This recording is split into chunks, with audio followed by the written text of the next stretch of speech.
Sullivan. I mean, this looks fine. If you can hack it, that's cool. I do have questions about because we know how Ascendant works. It does a little border around your television on the inside of your television. It's a little white border, and then it's completely accurate. You can buy it with or without recoil as well, and it works with every Leica game. This, if we're using AI stuff, is that game specific? That's a good point. You're right. Yeah. Are you at least curious about this to check it out? I don't know, because MVG, I was thinking about this last night. Didn't I remember like a couple of months ago, I sent you some all-in-one console that was getting good reviews, and it was like $100, and it was like playing PS2 and GameCube stuff. I realized I never got that, and I don't even remember the name of the company because it's been so long. Is it King Hank? No, Ken Hank always flows me stuff. They send me stuff. So I know them. This was like a newer company that I had never heard of, but I saw like a video or two on it, and then I went to their website and bought it, and I never got it. And I can't remember.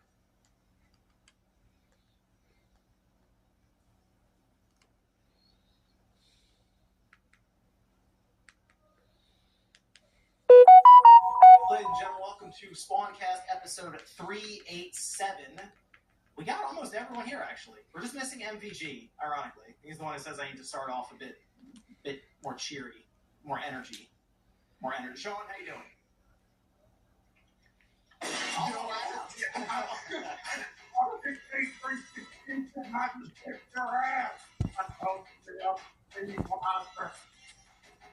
Good at his internet or whatever. This isn't even working. We got it like spliced. Completely rude. Almost completely rude. I mean, I'll say this. At least you actually are promoting a good wrestler for once. You're always doing that Hogan bullshit. Now you actually have somebody that's legitimately good at wrestling. So that's good. It's a positive. I don't know. Stone Cold in his heyday. Go neck surgeries.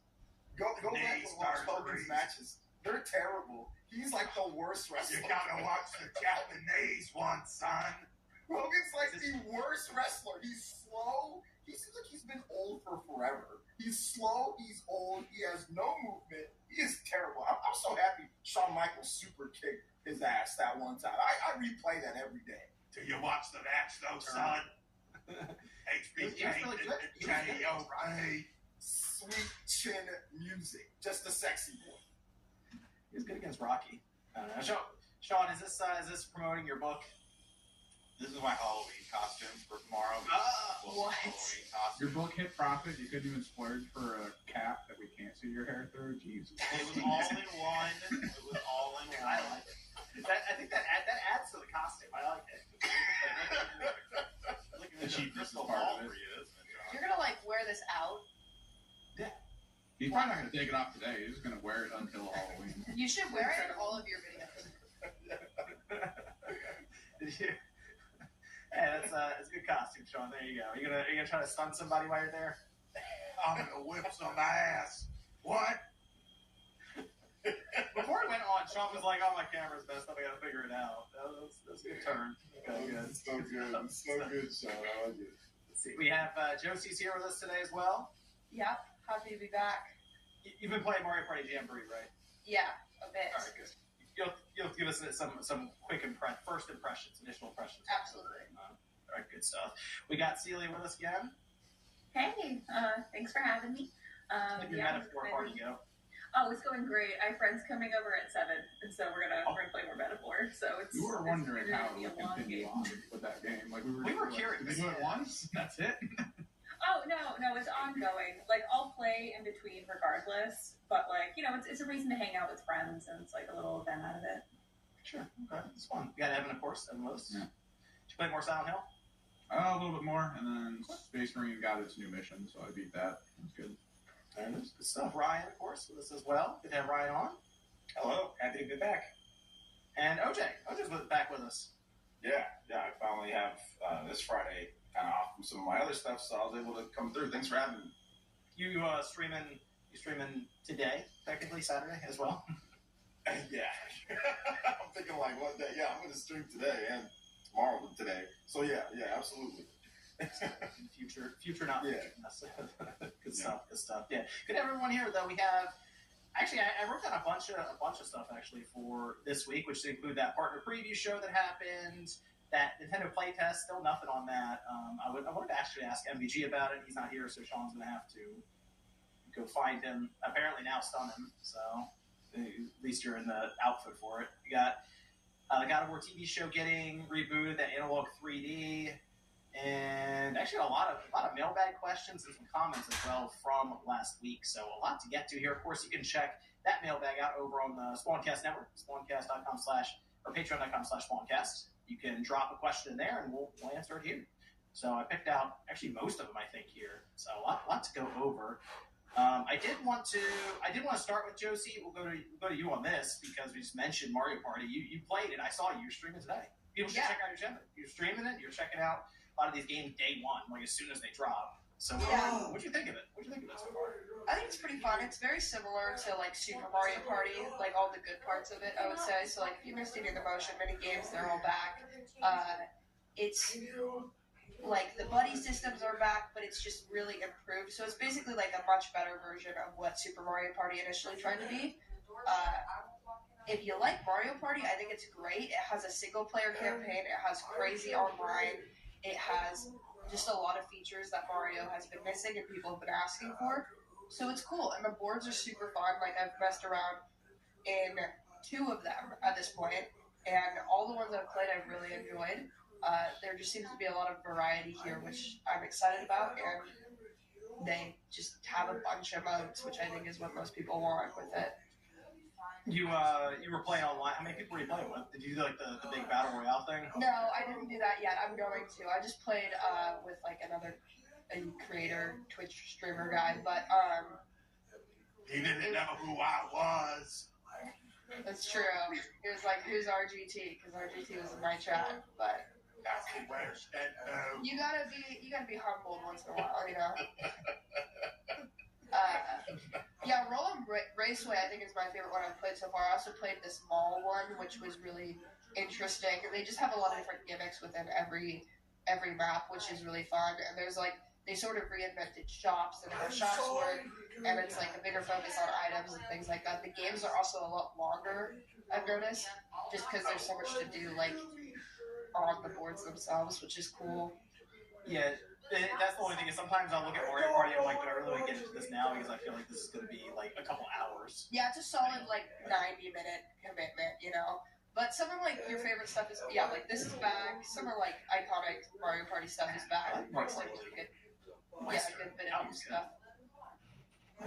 Yeah, I mean, to me, it came out Thursday, and I was looking at it, and I was like, yeah, it looks like Mario Party. I feel like as I get towards the end of the generation, we've typically gone through a number of Mario Party releases, and it's just kind of like for me, it's Mario Party fatigue. It's like, okay. I mean, I feel like the first one of the generation I'm excited for, like Super Mario Party was really cool, but now that we've had so many, I'm like, I'll get it at some point, I guess. But Yeah. good to hear it's quality. It's great. I mean, if you like Mario Party and if you want to pick up another one, like, I would definitely go for it. But if you already have it, like, it's still Mario Party, you know? It doesn't really reinvent the wheel, but it's great. I played a bunch of the rhythm mini games as well, messed around there, and it was super fun. It's just a good time. Do you collect coins, unlock anything with them? Like, because Yeah, you can buy the little emote things, or like, you know, the things at the bottom where you're like talking to people and you're like, yeah, or sorry, or no. I mean, there's like this list of emote things, yeah. Yeah, I don't know. You can buy more of those. Communication, thank you. Yeah, you can buy more. Are any of them really mean? Like, you just taunt them completely? No, there's some like weird looking ones though. There's a lot of like iffy guys in there, so it's kind of funny. It's great with the great people. Yeah, I mean, you have to try out the 20-person thing and let us know how it goes for you. Yeah, I will. That's ridiculous. Absolutely ridiculous. Yeah. Good stuff. Good stuff. Evan, I did ask you about Silent Hill 2 a bit. Because we were both I'm still kind of playing through it here and there, but I'm like between 4 different games right now. But I'm further into it now. But we did get news that it sold 1 million copies in less than a week, like total. That's pretty quick. Silent Hill 2 took a little more than a month to sell 1 million copies, and the entire franchise, I looked it up just because I'm curious about context, the entire franchise sold 9 million copies. This one already selling 1 million in roughly 4 or 5 days, because it did have like that early access period as well. And that, I mean, to me, that's great. I am curious now because Konami would look at this. Do you guys want Bloober Team to try some of the other Silent Hill games as well? Like, do you think they earn that trust from Konami to do, okay, let's do Silent Hill 3, let's do Silent Hill 1? I mean, they could, but like this is just remakes, remasters. I don't really care. I was on the fence even about getting 2 because I mean I played the hell out of it back in the day. But I mean, they could get on it, or they could do other stuff. I mean, they're doing Chronos, so we'll see how that goes. Silent Hill 1 is, I feel like that needs the remake. I feel like more than anything right now, if they're going to try that feels like that would be tough. That is a shot to ruin. Shattered Memories. No. Such a bad one. No, well, I mean, if they're gonna do 1, they might as well do 1 and 3 since the stories are intertwined. It would be a good like combination remaster. Okay. Yeah, I picture that Silent Hill 1 going to the remake, similar to how we got like Resident Evil 2 to where we got the Resident Evil 2 remake. That was such a massive jump. Although this was pretty big too. So I'm all aboard at this point of Bloober Team. I can't believe how like the job they did with Silent Hill 2, and it is a really good game. So I mean, we'll see what their next game, like you mentioned, Evan. But I thought it was good to point out that Silent Hill 2 did get that win in terms of sales. I think it'll end up being probably the best-selling game in the franchise at this point. Like, if it's already sold 1 million copies and it's going through a holiday here in a couple months, we'll probably hear like 3 or 4 million before it's all done from it. I feel like. Horror can be a little niche, which is why when they lean it more towards action with Resident Evil, it sells better. But like this is just straight horror. Like, that's what you're dealing with. Yeah, I mean, we've seen Resident Evil go to like a whole other level now with these remakes. So maybe Silent Hill 2 will kind of catch on there and do the same thing. We'll see.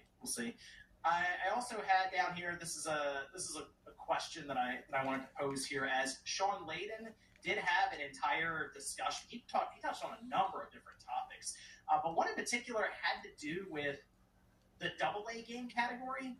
And it's so weird to even try to comment on these single A, AA, AAA indie games anymore. Like Celia, for example. When you look at AA, AAA, are you able to really discern which one's which at this point?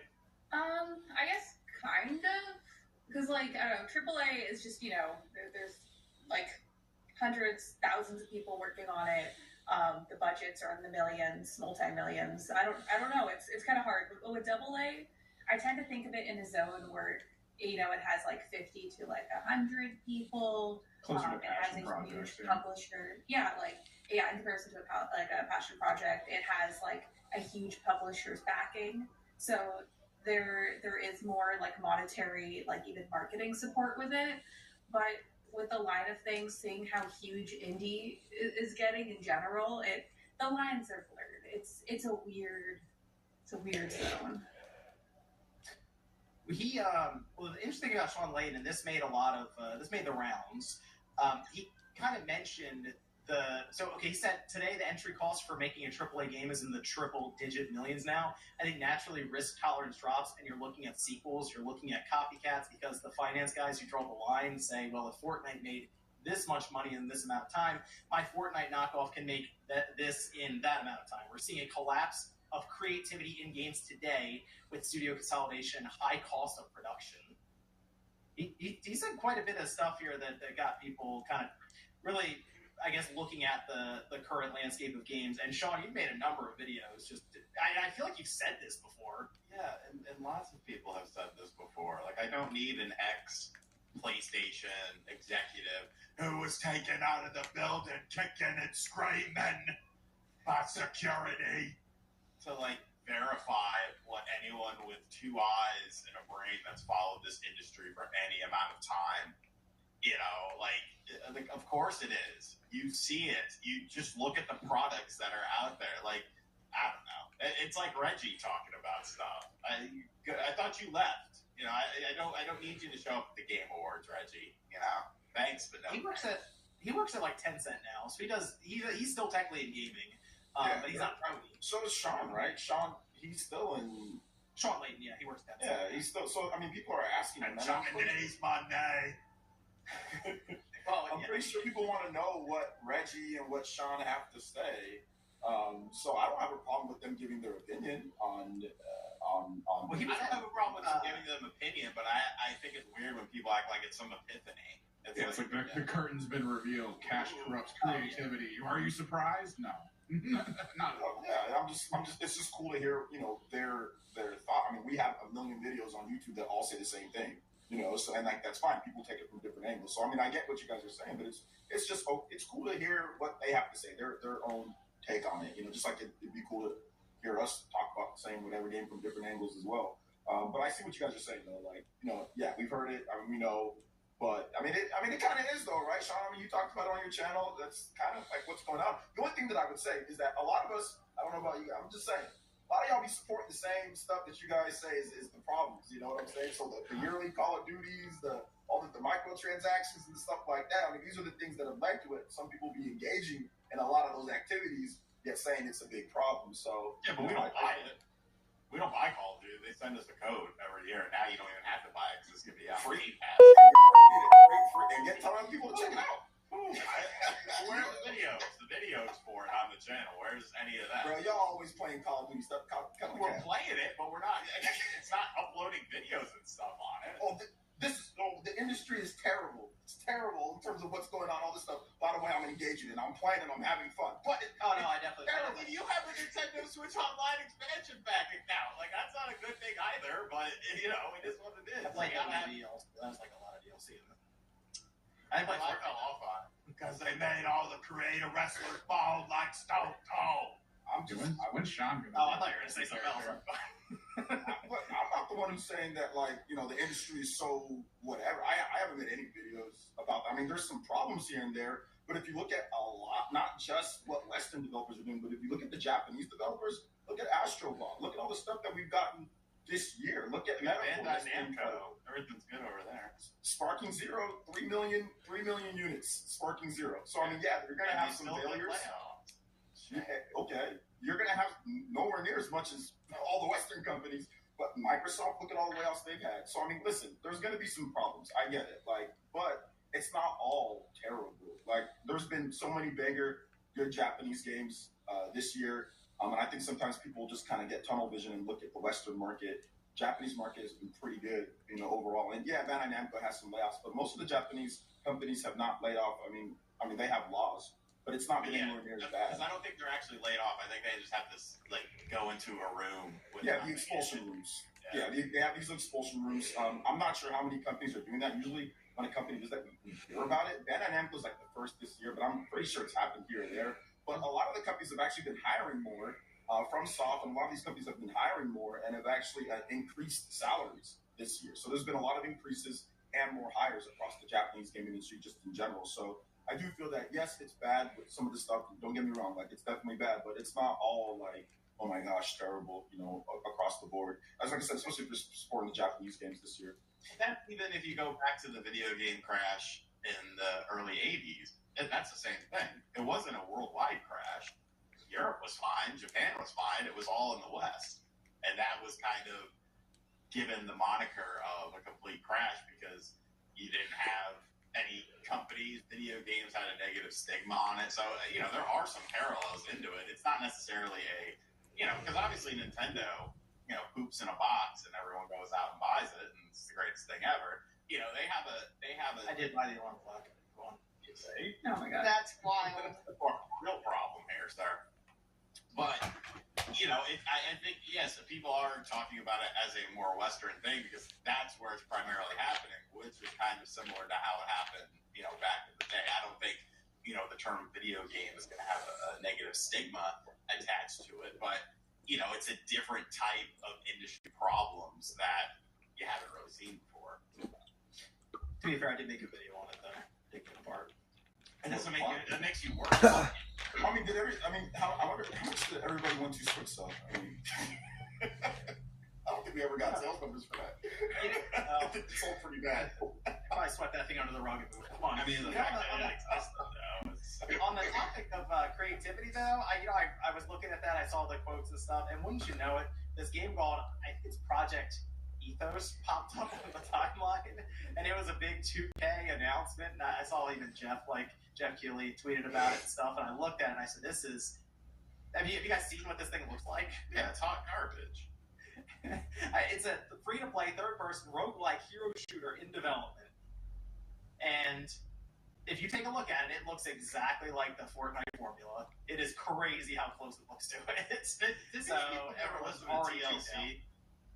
Don't go chasing waterfalls. Wait, what is it Please called? Stick to the rivers Project and the lakes. Ethos. that you're used to. ETHOS. Just honestly, just type that in, look at a screenshot, and you'll see, Josie. You're very familiar with Fortnite. I'm a big fan. Yeah, take a look. Wild. No, yeah, Yeah. I saw it pop up. I said, "Well, so much for that game." People were already like, "Yeah, give it 6 months." Like, well, I mean, it looks like Fortnite. It's a hero shooter that people don't. And I got LC. We'll see. So Did you guys see what NBA 2K did as well? Yeah, oh, dude, I was. I saw your post on. Disgusted. Oh, they're making like I don't know, it's something between Fortnite and Slam Ball. Like basketball, Fortnite, and Slam Ball all kind of put together. really, Yeah. weird. So like a free to play thing, or is this part of the game? It's inside the game. Part of the game, part of their Instead of focusing on advancing the actual game of basketball like you used to do when you had competition and you had other companies making NBA games, now you don't have to. You're sitting on top of your throne. If you want to play basketball, you gotta buy that, and then that's what you get. You buy this game, Sean, you play 20% of it max. I do. Because everything else is like stuff you don't care about. It's disgusting. I don't give a fuck about my player, my career, my bullshit. All it is my factions in WWE. I don't want to play cards in my wrestling game. You know what? If you want to play cards in a wrestling game, you buy SmackDown versus Raw 2010 on the Nintendo DS that had a card system. Wow. Yes, I played it. Yeah, I played it recently. But yeah, like it's just they're overinflating the games with microtransaction things and not focusing on the actual games themselves. And that's that's another Western developer problem. Ryan, did you? This is Sean Lee. Obviously, you're familiar with him. You've heard him. Yeah. What do you think about any of the comments? I'm sure you looked at that interview because it was going around quite a bit. Is there anything that stood out to you about that? He's always been pretty outspoken about this stuff. Generally, I agree with him. You know what I keep coming back to, and it's something that Celia was getting at, which is this blurred line between A, AA, and AAA. I always start to circle back around to the idea that it's so blurred to the point where I feel like the low point is already sort of gone with like where AA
last long. College football, it's a pepper thing. From the dawn of time, there were two things: the universe and Tyson chicken. Next time you wonder which came first, it's not the chicken or the egg. It's always been Tyson. Advil liquid gels are faster. YouTube channel is home to all of our original series. That includes Premier League Update, where you can watch all the goals back from every single match day, as well as the Two Robbies podcast, Tactic Session, and my show, The Lowdown, as well. We are back tomorrow morning, 8 a.m. Eastern on USA Network. After the champions go to Wolves, we will take you to Anfield for top of the table Liverpool against Cole Palmer's Chelsea. We are hoping for a better, and this fixture rarely disappoints. Have a lovely rest of your Saturday. We'll see you bright and early tomorrow. Take care. Bye for now. Why did we choose SafeLight? We're always working on a project while loading up our SUV. One extra push and crack. So we scheduled at SafeLight.com. We were able to track our technician and knew exactly when he'd arrive. We could keep working. SafeLight came to us. Hi, I'm Kendrick. With a replacement we could trust. That service the way we want it. Schedule free mobile service now at SafeLight.com. SafeLight Repair, SafeLight Replace. Olympic champions. This is unbelievable. And the next generation of stars compete with some of the world's best at Skate America. Tonight and tomorrow on NBC, E! and Peacock. Jets. Steelers. Sunday Night Football on NBC and Peacock. There's something admirable about a company that truly respects their customers, where customer service doesn't come second to sales. That's what you get at Burns Furniture of Medway. At Burns, you'll find Amish-made bedroom, dining, and living room sets of the highest quality, all made here in the U.S. Whatever you are looking for, you'll find it at Burns. And if you can't, Burns will order it at no extra cost. Burns Furniture. Quality furniture for less. For 29 years, Highfield Door Sales has been providing quality products to our customers throughout the Miami Valley. Visit our newly remodeled showroom to see fully functional displays of our garage doors and openers, entry and storm doors, and garage door screens.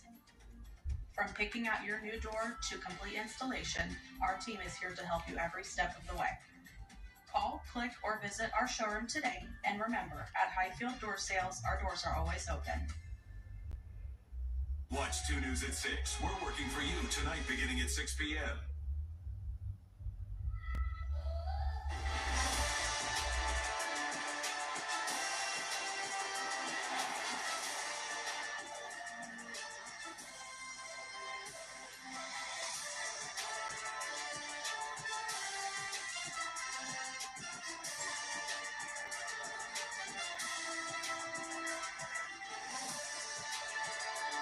Welcome live to Columbus with Fall in the Air, where for the first time ever, NBC Sports will bring you college volleyball. And a good one to kick off our coverage with the number 2 Nebraska Cornhuskers, 5 times a national champion, taking on the Buckeyes.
Green.